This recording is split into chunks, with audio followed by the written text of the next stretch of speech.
Media.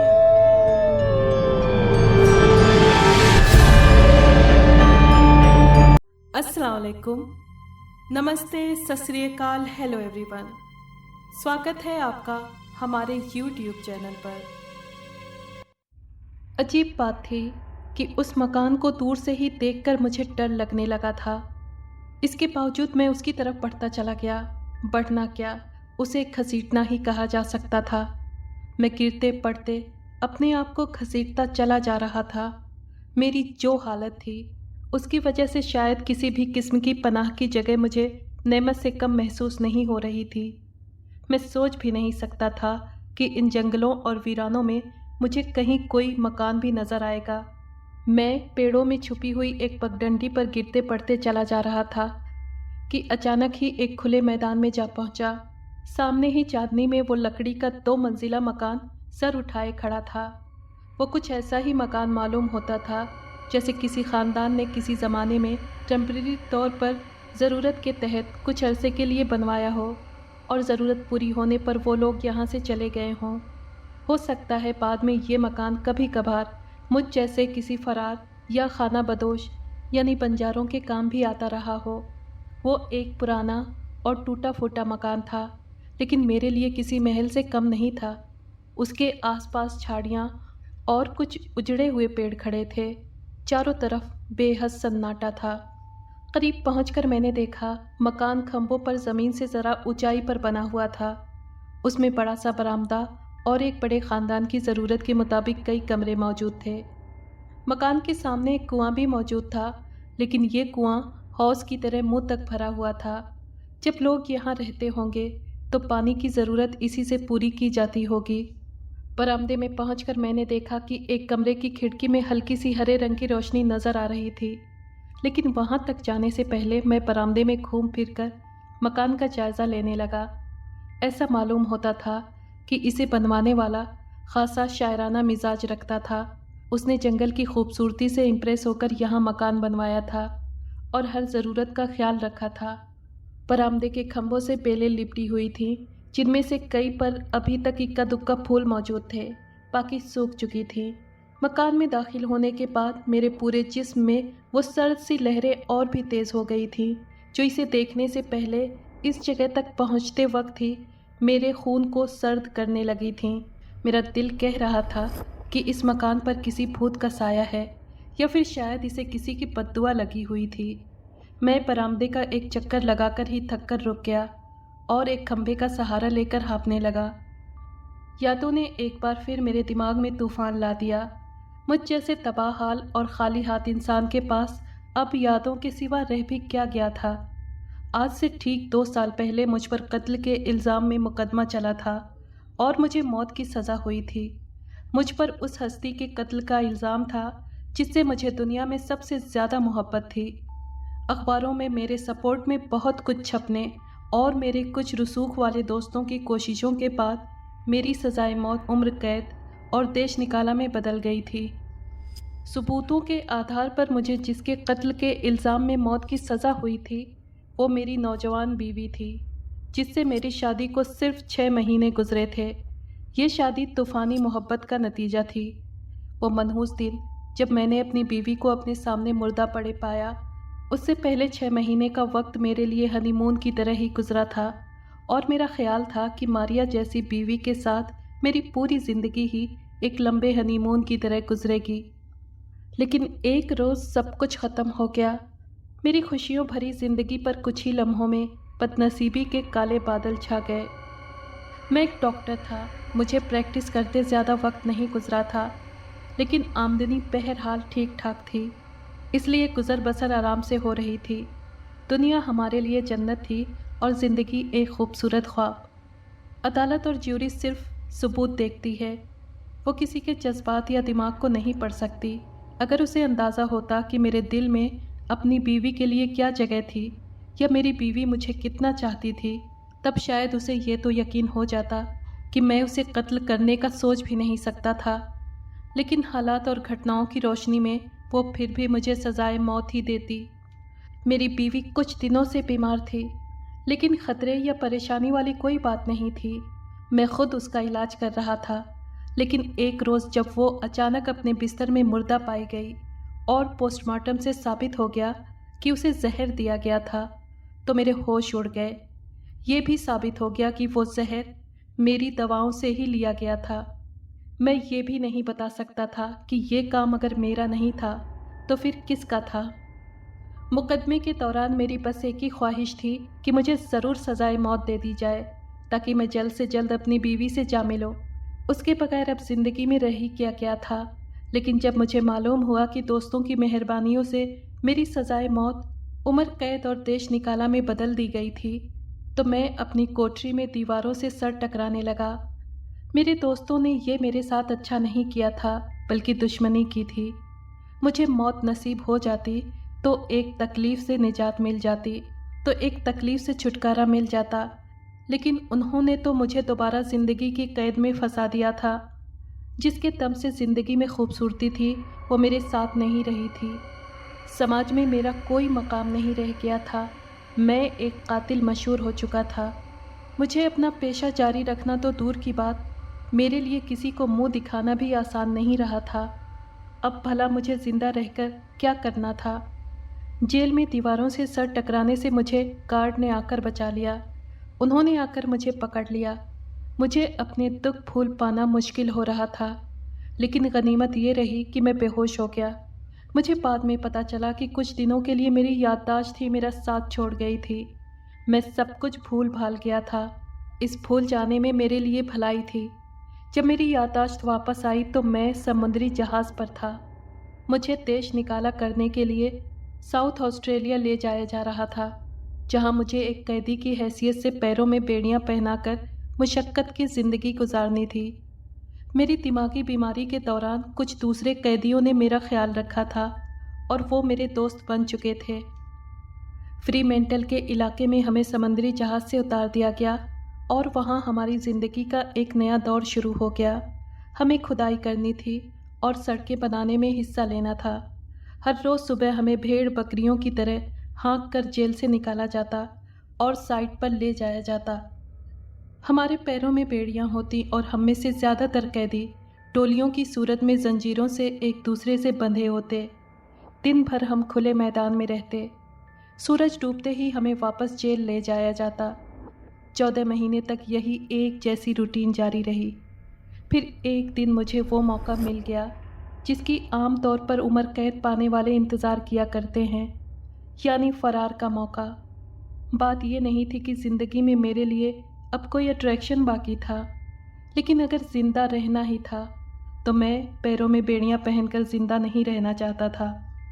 सिर्फ मेहनत मशक्क़त के वक्त हमारी हथकड़ियाँ और बेड़ियाँ खोली जाती थीं, लेकिन एक एक हाथ में जंजीर फिर भी मौजूद रहती थी, जिसके ज़रिए 3-3, 4-4 कैदी एक दूसरे से नत्थी रहते थे। हम 3 कैदियों की टोली एक रोज़ साइड से भाग निकलने में कामयाब हो गई। दूसरे कैदियों को मालूम था कि हम फरार होने की कोशिश करेंगे। उन्होंने हमारी मदद की और गार्ड को उस वक्त तक उलझाए रखा जब तक हम दूर नहीं निकल गए। हथियारों से लैस गार्ड ने गोलियां चलानी शुरू कर दी थी। उस वक्त तक हम अपनी जंजीरें तोड़कर उनके टुकड़े हथियारों के तौर पर हाथों में थाम चुके थे। मेरे दोनों साथी खतरनाक और पेशेवर मुजरिम थे। उन्होंने तय कर रखा था कि वो वापस जेल नहीं जाएंगे, चाहे कुछ भी हो जाए। 2 दिन और 2 रातों तक हम जंगलों बेआबानों में दौड़ते रहे। हम लगभग 40 मील का फासला तय कर चुके थे। आखिरकार एक जगह पर हम थक कर गिरे और नतीजे की परवाह किए बगैर सो गए। हमारा ख्याल था कि गार्ड अब तक हमारा पीछा करना छोड़ चुके होंगे और उन्हें अंदाज़ा नहीं रहा होगा कि हम किस तरफ निकले हैं, लेकिन हमारा ख्याल गलत था। दूसरे दिन घोड़ों की टापों की आवाज़ सुनकर हमारी आंख खुली। हम जल्दी से उठ बैठे। रबड़ के पेड़ों पर चढ़कर हमने देखा लगभग 1 दर्जन घुड़सवार पुलिस वाले सीधे हमारी तरफ चले आ रहे थे, तो कुत्ते उनकी अगुवाई कर रहे थे। हमारे सामने 2 ही रास्ते थे, या तो हम वहीं रुककर उनके आने का इंतज़ार करते और अपनी गिरफ्तारी पेश कर देते, या एक बार फिर दौड़ पड़ते और उस वक्त तक दौड़ते रहते जब तक पुलिस वालों की बंदूकों से निकली हुई गोलियां हमारा लहू न चाट जाती। हमारा एक साथी भूख से इतना बदहाल था कि उसने वहीं रुककर पकड़े जाने और वापस चले जाने का फैसला किया। उसने वादा किया कि पुलिस वालों को ज़्यादा से ज़्यादा देर के लिए उलझाए रखेगा। हम बाकी 2 साथी अलग अलग डायरेक्शन में भाग निकले ताकि पुलिस वालों को पीछा करने में ज़्यादा से ज़्यादा परेशानी हो। मैं और लगभग 2 मील का फासला तय करने में कामयाब हो गया, लेकिन फिर अचानक ही एक खुले मैदान में पहुंच गया। मुझे पेड़ों और झाड़ियों की पनाह नहीं मिली। इसी बीच मेरे पीछे से फायर की आवाज़ गूंजी और मेरे एक बाजू में अंगारा सा उतर गया। एक गोली मेरे बाजू के गोश्त को चीरती हुई निकल गई थी। मैं एक बार फिर उस जख्मी हिरन की तरह दौड़ा जिसके पीछे शेर लगा हुआ था। अब मेरे होश सही तरह से काम नहीं कर रहे थे। मैं अंधों की तरह दौड़ रहा था। अचानक मेरे कदमों तले से ज़मीन निकल गई और मैं जैसे किसी कुएं में गिरने लगा। लेकिन दूसरे ही लम्हे मेरे जिस्म को ज़ोरदार झटका लगा और मेरे ज़ख्मी बाजू में आग सी भर गई। लेकिन इतना ज़रूर हुआ कि अब मैं नीचे नहीं गिर रहा था। जब मेरे होश ज़रा काम करने लगे तो मैंने देखा कि वो दरअसल नदी पर झुकी हुई एक समतल चट्टान थी जिस पर मैं कुछ लम्हे पहले तक दौड़ रहा था। उस चट्टान के किनारे पर पहुंचकर मैं अचानक गिर पड़ा था। चट्टान नदी पर छज्जे की तरह झुकी हुई थी। उस छज्जे के नीचे पहाड़ियों के अंदर से कुछ टेढ़े मेढ़े से पेड़ बाहर को निकले हुए थे। गिरने के बाद मैं दरअसल उनमें उलझ गया था और लुढ़क कर छज्जे के ठीक नीचे पहुंच गया था। अब भी मैं डाल में उलझा फंसा हुआ था, लेकिन अगर कोई ऊपर छज्जे पर खड़े होकर मुझे देखता तो मैं उसे नज़र नहीं आ सकता था। नीचे नदी ज़ोर शोर से बह रही थी। कुदरत जब किसी को बचाना चाहती है तो अजीबोगरीब और यकीन न करने वाले तमाशे दिखाती है। कुछ देर बाद मैंने ठीक अपने ऊपर छज्जे नुमा चट्टान पर टापों की आवाज़ सुनी। वो शायद 2 घुड़सवार थे। एक बोला, चलो अच्छा हुआ जान छूटी। वो कमीना ज़रूर नदी में गिरकर मर गया है। आओ अब उधर चलते हैं जिधर दूसरा भागा था। वो ज़रूर पकड़ा गया होगा। तो पकड़े गए और एक नदी में डूब मरा। ये कोई बुरी परफॉर्मेंस नहीं है, क्या ख्याल है? तुम ठीक कहते हो, हमें ज़रूर इनाम मिलेगा। चलो चलें। दूसरे ने कहा और कुछ लम्हे बाद उनकी आवाज़ें आना बंद हो गईं। मेरा एक बाजू काम नहीं कर रहा था, लेकिन दूसरे बाजू से शाखाओं को पकड़ता हुआ आखिरकार मैं ऊपर आने में कामयाब हो गया। गनीमत थी कि मेरा बाजू सिर्फ ज़ख्मी था, हड्डी नहीं टूटी थी। गिरते पड़ते एक बार फिर मेरा सफ़र शुरू हो गया। ऐसे अनगिनत इंसानों के सफ़र की दास्तानें आपने पढ़ी होंगी जो अविश्वसनीय हालात में मौत को मात देकर आगे बढ़ते रहते हैं। मेरा सफ़र भी हफ्तों जारी रहा। कभी मुझे किसी पेड़ पर लगे हुए फल मिल जाते जिनसे भूख प्यास बुझा लेता, कभी कुछ मिल जाता, कभी कुछ मिल जाता तो कभी पौधों की नरम जड़ें भी पेट के दोज़ख को भरने में काम आ जाती। मुझे कुछ अंदाज़ा नहीं रहा था कि वक्त किस रफ्तार से गुजर रहा था। कभी मुझे यूँ लगता जैसे मैं सच में सफ़र नहीं कर रहा, बल्कि ये सिर्फ एक लंबा ख्वाब है। कम से कम इस हद तक कुदरत मुझ पर ज़रूर मेहरबान थी कि मेरे बाजू का ज़ख्म बिगाड़ने के बजाय खुद ब खुद ठीक होता जा रहा था। मुझे नहीं मालूम था कि मैं किस इलाके में हूँ और कहाँ जा रहा हूँ, लेकिन अजीब बात यह थी कि परेशानियाँ जितनी बढ़ चुकी थीं और दिन रात जितने कठिन हो चुके थे, ज़िंदगी की तलब मुझ में उतनी ही बढ़ चुकी थी। हालत चाहे कितनी ही बुरी थी, लेकिन अब मैं आज़ाद था और बीवी की रहस्यमयी मौत और मुकदमे के बाद से अब पहली मर्तबा मेरे अंदर ज़िंदगी जीने की उमंग आ गई थी। मुझे यूँ लगने लगा था जैसे इस सफ़र में मेरी बीवी भी मेरे साथ थी। पहले वो सिर्फ मुझे ख्वाबों में नज़र आती रही, लेकिन फिर जागने की हालत में भी वो मेरे साथ साथ चलने और मुझसे बातें करने लगी। शायद मेरे दिल में ज़िंदगी की मोहब्बत पैदा होने की एक वजह ये भी थी, और इसी नशे में डूबा मैं अपना सफ़र जारी रखता। शायद उसे एहसास था कि उसी की वजह से मैं इस हाल में पहुंचा हूं। लेकिन एक अजीब बात यह थी कि जब मैं उस मकान के करीब पहुंचा, हालांकि उस वक्त तक मुझे मकान नज़र नहीं आया था, मेरी बीवी मेरा साथ छोड़ गई थी। वो फिर कहीं गायब हो गई थी। उसके बाद मैं अकेला ही उस मकान तक पहुंचा था। बस एक अनजाना सा डर और मेरे दिल और जान में दौड़ती हुई सर्द सी लहरें मेरे साथ थीं। जेल से लेकर इस मकान तक शायद मैं सैकड़ों मील का सफ़र तय कर चुका था, लेकिन रास्ते में मुझे कहीं कोई अकेला दुकेला, कोई जंगली भी दिखाई नहीं दिया था। इसलिए मुझे यकीन नहीं था कि इस मकान के असल रहने वालों के बाद भी किसी के कदम यहाँ तक पहुँचे थे। लेकिन क्या मकान वाकई वीरान था? मैंने उस खिड़की की तरफ देखते हुए सोचा, जिस में हल्की हरी धुंधली धुंधली सी रोशनी दिखाई दे रही थी। उस खिड़की का शायद शीशा हरा था और कमरे में तेल का कोई लैंप रोशन था जिसकी बत्ती नीची थी। पॉसिबल था कि इस मकान में अब भी कोई रहता हो। मैंने सोचा, क्या मेरा अचानक उसके सामने जाना ठीक रहेगा?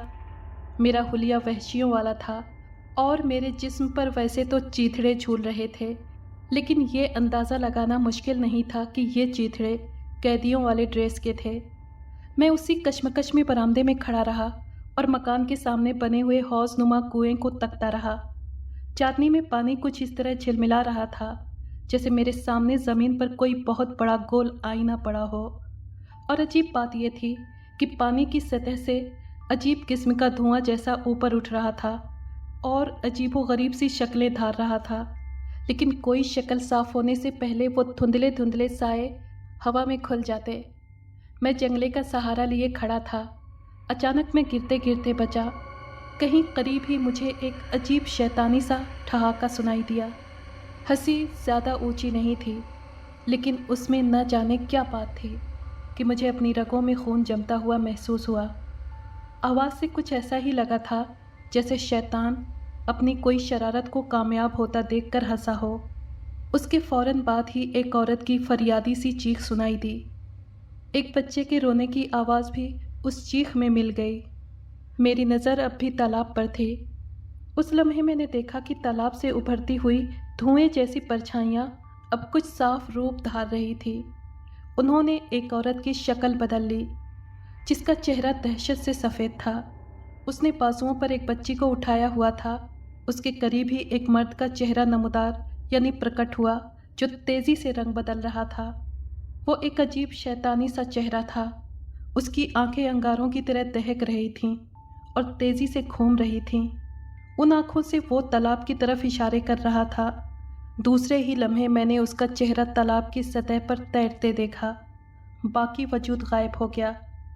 उसके पास शायद मेरे होश जवाब दे गए थे, या फिर मैं सो गया था और ये सब कुछ मैंने ख्वाब में देखा था, क्योंकि जब मेरी आँख खुली तो दिन चढ़ चुका था और हर चीज़ बिल्कुल आम सी नज़र आ रही थी।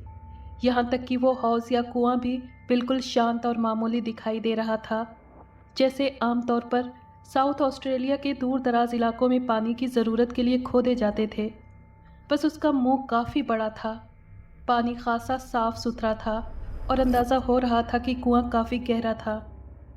मकान भी सन्नाटे में डूबा हुआ था और बिल्कुल वीरान नज़र आ रहा था। अचानक मुझे बरामदे के जंगले से लिपटी हुई एक बेल पर मोटे मोटे अंगूरों के गुच्छे लटके दिखाई दिए। एक मुद्दत से मैं ऐसी चीज़ के लिए तरसा हुआ था। अपने सारे अंदेशों, वहम और डर को भूलकर मैंने बेल से एक गुच्छा तोड़ा और भुक्कड़ों की तरह बहुत से अंगूर खा गया। इसमें कोई शक नहीं कि वो लजीज अंगूर थे। इसमें कोई शक नहीं कि वो बहुत टेस्टी अंगूर थे। जिसमें कुछ ताकत पहुंची तो मैंने मकान का जायज़ा लेना शुरू किया। अंदर हर चीज़ पर धूल की मोटी तहें जमी थीं। मैं जहाँ जहाँ से गुजरता जा रहा था नंगे पैरों के गहरे गहरे निशान छोड़ता जा रहा था। हॉल में मुझे एक मेज़ और कुर्सियों के अलावा हैट लटकाने का स्टैंड रखा दिखाई दिया। एक तरफ खूंटियों पर 2-3 कोट, छतरी, हाथ में पकड़कर चलने वाली छड़ियाँ वगैरह लटकी हुई थीं। मेज़ पर एक हैट और घोड़े का चाबुक भी रखा हुआ था। सब चीज़ों पर धूल की तहें जमी हुई थीं। दूसरा कमरा डाइनिंग रूम था और उसी से मिलते उम्दा किस्म के फर्नीचर और दूसरी चीज़ों से सजा था। यहाँ भी धूल की तह बता रही थी कि परसों से नहीं तो कई महीने से ज़रूर वहाँ किसी ने कदम नहीं रखा था। मेज़ पर उम्दा शराब की बोतल तक मौजूद थी जो आधी खाली थी। किचन में सील्ड डब्बों में खाने पीने की चीज़ें और शराब की दूसरी बोतलें भी मौजूद थीं। ये खाने पीने का सामान एक अकेले आदमी के लिए तो शायद 1-2 साल के लिए काफ़ी था। मकान की दोनों मंजिलें सजी सजाई थीं। उम्दा फर्नीचर, कालीन, यहाँ तक कि ज़रूरत ज़िंदगी का सारा सामान, वो भी आला दर्जे का सामान मौजूद था। ऊपर की मंजिल पर मुझे वो कमरा भी दिखाई दिया जिसकी खिड़की में पिछली रात मैंने धुंधली रोशनी देखी थी, लेकिन अंदर पहुंचकर मुझे यहाँ भी हर चीज़ पर धूल की मोटी तह नज़र आई। यहाँ भी जैसे महीनों से कोई दाखिल नहीं हुआ था। ये पक्के तौर पर किसी औरत का कमरा मालूम होता था, यहाँ बेड वगैरह पर एक औरत के कपड़े बिखरे हुए थे। एक कोने में बच्चे के कटहरेदार चारपाई और 5-6 साल की बच्ची के कपड़े भी नजर आ रहे थे। इधर उधर का जायजा लेने के बाद मेरी नज़र दोबारा बेड पर पड़ी तो दहशत से बेइख्तियार मेरे हलक से चीख निकल गई। एक लम्हा पहले मैंने सरसरी नज़र से देखा था तो मुझे बेड खाली नज़र आया था, लेकिन अब ज़रा ध्यान से देखा तो उस पर 2 ढांचे पड़े नज़र आए। मैं एक डॉक्टर था और मेरे लिए ये अंदाज़ा लगाना मुश्किल नहीं था कि वो एक औरत और 5-6 साल की एक बच्ची का ढांचा था। जब मेरे होश ज़रा बहाल हुए तो मैंने अंदाज़ा लगाने की कोशिश की कि आखिर इस शानदार और सजे सजाए मकान में क्या दुखद घटना घटी थी, लेकिन मैं कोई अंदाज़ा लगाने में कामयाब नहीं हो सका। ढांचों के बाजू एक दूसरे से लिपटे हुए थे। इससे एक बात बहरहाल जाहिर थी कि वो दोनों उस वक्त सो रही थीं जब उन्हें मौत आई या कत्ल किया गया। इसके बाद उन मोटी मोटी चींटियों ने हड्डियों पर गोश्त का एक एक जर्रा साफ कर दिया था जो इस इलाके में पाई जाती थीं। मैंने घर के बाकी हिस्सों का जायज़ा लेते हुए और अंदाज़ा लगाने की कोशिश की। सर्वेंट क्वार्टर में मुझे 3 और ढांचे दिखाई दिए थे। उन्हें कतई अचानक कत्ल किया गया था, इसलिए किचन में सने हुए बर्तनों का ढेर भी जो का तो पड़ा रह गया था। सर्वेंट क्वार्टर के फर्श पर मुझे एक रिवॉल्वर भी पड़ा मिला, लेकिन अगर वो ना मिलता तब भी मेरे लिए ये अंदाज़ा लगाना मुश्किल नहीं होता कि उन्हें गोली मारकर हलाक किया गया था, क्योंकि उन तीनों की खोपड़ियों में सुराख नज़र आ रहा था। उन्हें भी ज़रूर सोते से उठाकर कत्ल किया गया था। घर की मालकन, बच्ची और 3 नौकरों को कत्ल करने के बाद कातिल शायद किसी और चीज़ को छेड़े बगैर फ़रार हो गया था या फ़रार हो गए थे। पॉसिबल था कि वो एक से ज़्यादा ही रहे हों।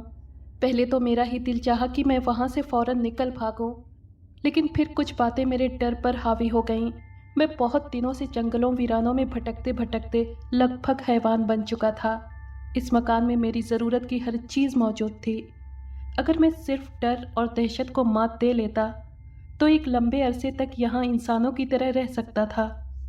एक डॉक्टर होने की वजह से 5 ढांचों की मौजूदगी मेरे लिए डर की वजह नहीं थी, बल्कि अब तो मेरी क्यूरोसिटी जाग चुकी थी और मैं इस गुत्थी को हल करने की वजह से भी यहाँ रुकना चाहता था। मुझे उम्मीद थी कि यहाँ मुझे कोई ख़त, कागज़ या कोई ऐसी चीज़ें मिल जाएंगी जिनसे हालात को समझने में कुछ न कुछ मदद मिलेगी। ये सब बातें तो अपनी जगह थीं, लेकिन कम से कम उस रात तो मेरे वहाँ रुकने की एक और बड़ी वजह पैदा हो गई, और वो ये कि मौसम बेहद ख़राब हो गया। तेज़ तूफ़ान शुरू हो गया और इस पनाहगाह को छोड़कर निकलने की मेरी हिम्मत ही नहीं हुई। लेकिन इससे भी बड़ी एक और वजह थी। मुझे कुछ ऐसा महसूस हो रहा था जैसे मैंने मकान पर कब्ज़ा नहीं किया, बल्कि मकान ने मुझ पर कब्ज़ा कर लिया है। मैंने दिमागी तौर पर अपने आप को मकान में रहने के लिए तैयार कर लिया और सफाई शुरू कर दी। फिर मैंने बाल्टी लेकर पानी का बंदोबस्त किया। मकान के पीछे एक और कुआं मौजूद था जिसमें चरखी और डोल लगा हुआ था।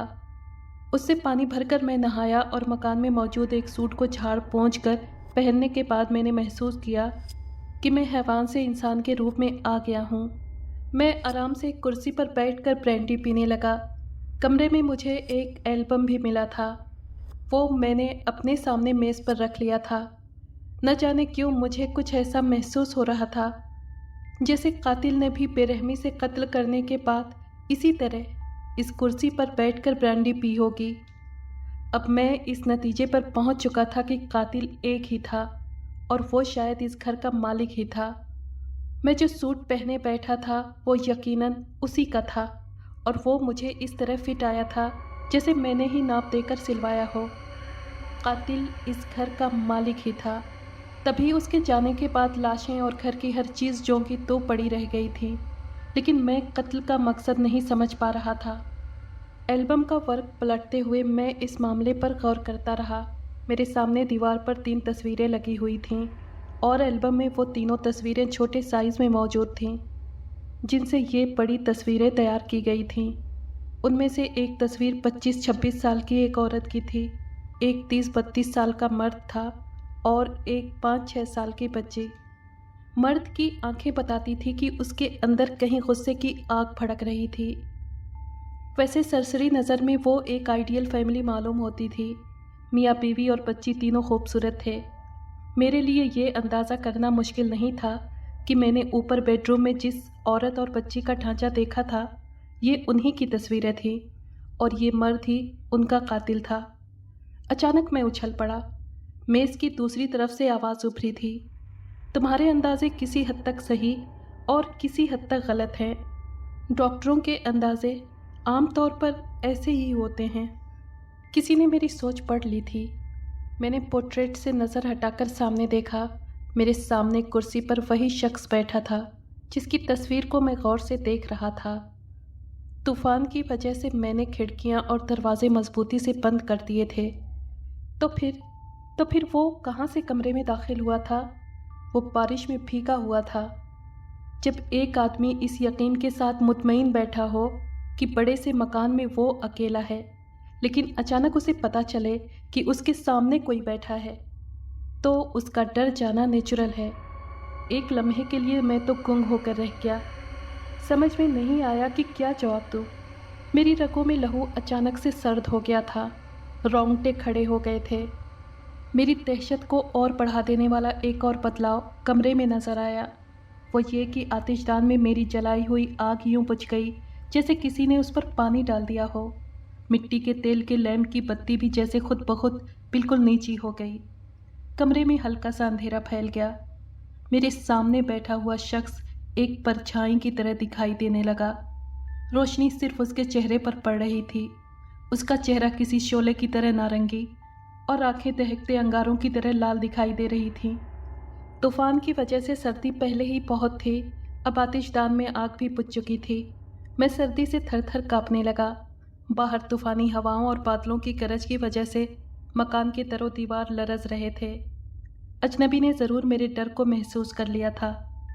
اس نے جیسے میری حالت سے خوش ہوتے ہوئے ہلکا سا ٹھہاکا لگایا اور میرے جسم میں کپکپی تیز ہو گئی۔ یہ وہی ہنسی تھی جو میں نے کل اس وقت سنی تھی جب مجھے تالاب پر ایک شخص کا بھیانک سا چہرہ نظر آیا تھا۔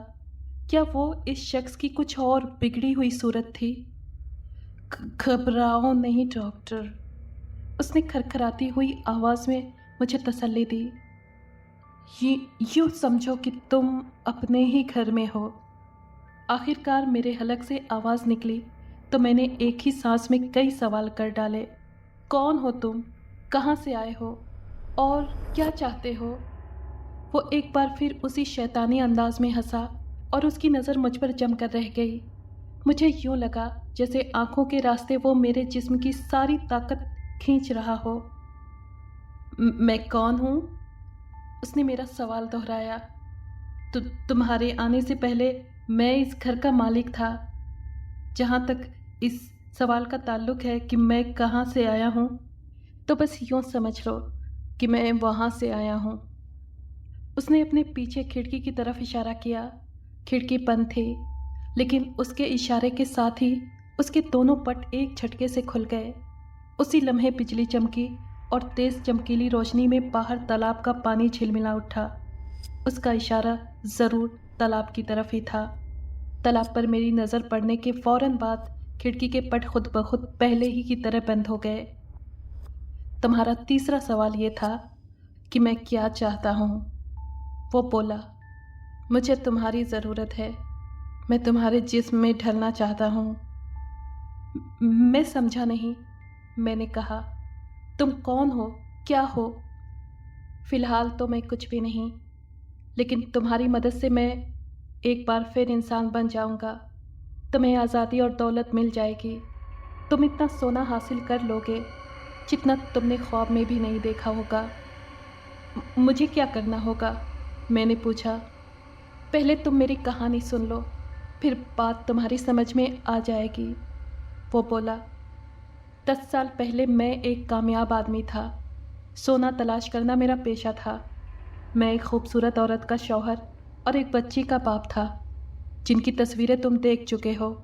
مجھے اپنی بیوی پر بے پناہ بھروسہ تھا۔ اسی طرح مجھے اپنے ایک دوست پر بھی بھروسہ تھا جسے میں نے اپنا پارٹنر بنا لیا تھا۔ وہ اس گھر میں میرے ساتھ رہتا تھا۔ میں شاعرانہ مزاج کا ایک سیدھا سادہ آدمی تھا۔ میں نے یہ مکان اسی لیے یہاں بنوایا تھا कि मेरी खोजी हुई सोने की एक खान यहाँ से करीब ही थी। अगर तुम मेरी शर्त मान लेते हो तो मैं वो सोने की खान तुम्हें दिखा दूंगा। मैं दम साधे बैठा था। एक लम्हे की खामोशी के बाद उसने फिर से बोलना शुरू किया। एक रात मेरे दोस्त ने मुझे कत्ल करके लाश इस तालाब में फेंक दी जो तुम बाहर देख चुके हो। मेरी हड्डियां अब भी उसकी तह में मौजूद हैं। उसने मेरे हिस्से की दौलत और मेरी बीवी को हासिल करने के लिए ऐसा किया था। तब से मेरी आत्मा इस मकान में इंतकाम की प्यास से परेशान और बेचैन फिर रही है। ये मकान मेरे ख्वाबों, मेरी उमंगों और मेरी मोहब्बतों का गहवारा था। मैं उस कमीने को इस घर पर कब्जा करते देखता रहा। उसने मेरी बीवी को चक्कर दिया कि मुझे जंगलियों ने कत्ल कर दिया है। मेरी बीवी ने 3 साल तक मेरा इंतज़ार किया। आखिरकार उसने मेरी दोस्त की कहानी पर यकीन कर लिया। इसी बीच वो उसे रिझाने की हर तरह से कोशिश करता रहा। आखिरकार वो मेरी बीवी को जीतने और उससे शादी करने में कामयाब हो गया। हनीमून के सफ़र में वो वहीं गए थे जहाँ से तुम आए हो। मैं उनके पीछे था। मेरी बीवी से शादी के बाद उसके और मेरे बीच जैसे संपर्क की एक कड़ी पैदा हो गई थी और उसकी आत्मा मेरे कब्जे में आ गई। मैंने उससे इंतकाम इस तरह लिया कि उसने अपने हाथों अपनी ज़िंदगी को, इस घर को अपने लिए जहन्नम बना लिया। वो जुनूनी पागल सा हो गया। उसने अपनी बीवी को, जो कभी मेरी बीवी थी, और बच्ची को जहर देकर हलाक कर दिया। ये कोई अफसोस वाली बात नहीं थी। उनके लिए इसी में छुटकारा था। उस बला के कब्जे में रहने से उनका मर जाना ही बेहतर था। उसने सिर्फ इस पर ही बस नहीं की, बल्कि घर के तीनों नौकरों को भी कत्ल कर दिया और ख़ुद उसी तालाब में छलांग लगा दी जिसमें मुझे जहर देकर फेंका था। उसकी हड्डियां भी इसी तालाब में मेरे बराबर पड़ी हैं। तो मतलब मामला उससे बिल्कुल अलग था जो मैं समझ रहा था। इस घर का असल मालिक अपनी बीवी, बच्ची और नौकरों का कातिल नहीं था। अगर था भी तो अलग अंदाज में। मुझसे तुम क्या चाहते हो? मैंने पूछा। सिर्फ ये कि कुछ मिनट तक तुम ध्यान और लगन से मेरी आंखों में आंखें डालकर देखते रहो। सच बात यह थी कि मुझे उसकी कहानी पर यकीन नहीं था। वो मुझे कोई आत्मा, बुरी आत्मा या भूत नहीं, बल्कि अपने ही जैसा एक आम सा इंसान लग रहा था। इसलिए मैंने उसकी फरमाइश पूरी करने में कोई हर्ज नहीं समझा। दूसरे ही लम्हे मुझे यूँ लगा जैसे वो अपनी दहकती आंखों से मेरे जिस्म की सारी ताकत खींच रहा था। मैं बिल्कुल बेबस होकर रह गया। फिर वो उठा और दबे कदमों यूँ मेरी तरफ बढ़ने लगा जैसे बिल्ली अपने शिकार की तरफ बढ़ती है। मेरे दिमाग का कोई हिस्सा विरोध कर रहा था, मगर ये विरोध बेकार था। मुझे ख्याल आ रहा था कि पॉसिबल है उसकी सुनाई हुई ये कहानी झूठी हो। असल में वो खुद ही अपनी बीवी, बच्ची वगैरह का कातिल हो और अभी तक इसी मकान में छुपा हुआ हो। जिस ताकत से वो मुझे अपने जादू में जकड़ रहा था, पॉसिबल था कि वो हिप्नोटिज्म की ताकत हो। उसने अचानक मेरे जिस्म से रूह निकाल ली थी। अचानक ड्राइंग रूम की तरफ से पियानो बजने की आवाज़ सुनाई दी। संगीत की लहरों के साथ एक छोटी बच्ची के गाने की आवाज़ उभरने लगी। खुशहाल घरों में आमतौर से बच्चियां इस तरह पियानो पर गाने की प्रैक्टिस किया करती हैं। इसके साथ ही तूफान और बढ़ गया। हवा का एक ऐसा तूफानी झक्कड़ आया कि खिड़की के पट उखड़कर कमरे में आ गिरे। कमरे में हवा से भूचाल सा आ गया। इसी के साथ ही उसका ध्यान एक लम्हे के लिए मेरी तरफ से हट गया। उसने मेरी तरफ से नज़र हटा ली। इसके साथ ही जैसे कोई जंजीर टूट गई, कोई जादू टूट गया। मैं किसी अनजाने बंधन से आज़ाद हो गया और उठकर दरवाजे की तरफ दौड़ा। वो मेरे पीछे दौड़ा। मैं रुका नहीं और अलग अलग कमरों से गुजरता हुआ दौड़ता चला गया। ड्राइंग रूम में पहुंचकर मैंने देखा वहाँ रोशनी फैली हुई थी। वही औरत जिसकी तस्वीर और जिसका ढांचा मैं देख चुका था, स्टूल पर बैठी पियानो बजा रही थी और उसकी 6 साल की बेटी उसके साथ बैठी गा रही थी। मैं वहाँ भी नहीं रुका, दौड़ता चला गया। यहाँ से निकलकर तालाब के करीब से दौड़ता हुआ मैं खुले मैदान में निकलता चला गया। मैं खासा दूर निकल आया था। तब मैंने बिजली का एक खौफनाक कड़ाका सुना। दौड़ते दौड़ते मैंने पलट कर देखा। पूरे मैदान में रोशनी सी फैल गई थी। उसी लम्हे मैंने उस मकान पर बिजली गिरते देखी, जो फौरन ही चमकीले शोलों की तरह ज़मीन पर उतर गई, और उसके साथ ही मकान यूं बिखर गया जैसे वो गत्ते के टुकड़ों से बना हुआ था। धमाके और गड़गड़ाहट से ज़मीन कांप गई थी। मैं औंधे मुँह गिर पड़ा। मैंने कानों में उंगलियां डाल लीं। कुछ लम्हे बाद मैंने दोबारा पलट कर देखा। मकान के मलबे में आग लग चुकी थी। अजीब बात यह थी कि मूसलाधार बारिश के बावजूद शोले बहुत ऊंचाई तक जा रहे थे। मैं दम साधे देखता रहा। कुछ देर में हर चीज़ राख का ढेर बनी और फिर ये ढेर भी पानी में बह गया। कुछ देर पहले जहाँ मकान था, अब वहाँ सिर्फ धुआं हवा में ऊंचा होते दिखाई दे रहा था। इसके 2 महीने बाद मैंने अपने आप को एक समुद्री जहाज़ पर पाया। उन्होंने मुझे एक जगह समंदर किनारे बुरी हालत में फिरते हुए देख लिया और जहाज़ में सवार करा लिया था। उस वक्त मुझे अपना होश नहीं था और मैं बहकी बहकी बातें कर रहा था। जब मुझे होश आया तब भी किसी ने मेरी कहानी पर यकीन नहीं किया। वो इस बात को मानने के लिए तैयार नहीं थे कि कोई शख्स खाने पीने की किसी चीज़ के बगैर महीनों तक इन जंगलों और वीरानों में ज़िंदा रह सकता था। इसलिए उन्होंने मेरी ये बात भी नहीं मानी कि मैं एक फ़रार कैदी था। समंदरी जहाज़ ने मुझे क्वींसलैंड उतार दिया, जहाँ से सफ़र करके मैं एक छोटे से कस्बे में पहुँचा।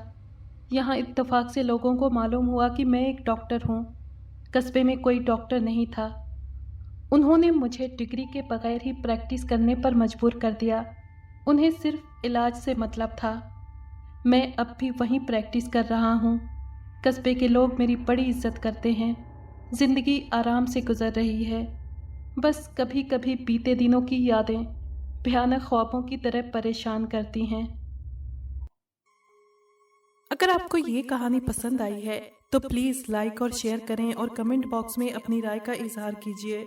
अगर आपने हमारे चैनल को अभी तक सब्सक्राइब नहीं किया है तो प्लीज़ सब्सक्राइब कर लें और बेल आइकन को प्रेस कर दें ताकि आने वाली हर कहानी का नोटिफिकेशन आपको मिल सके। शुक्रिया।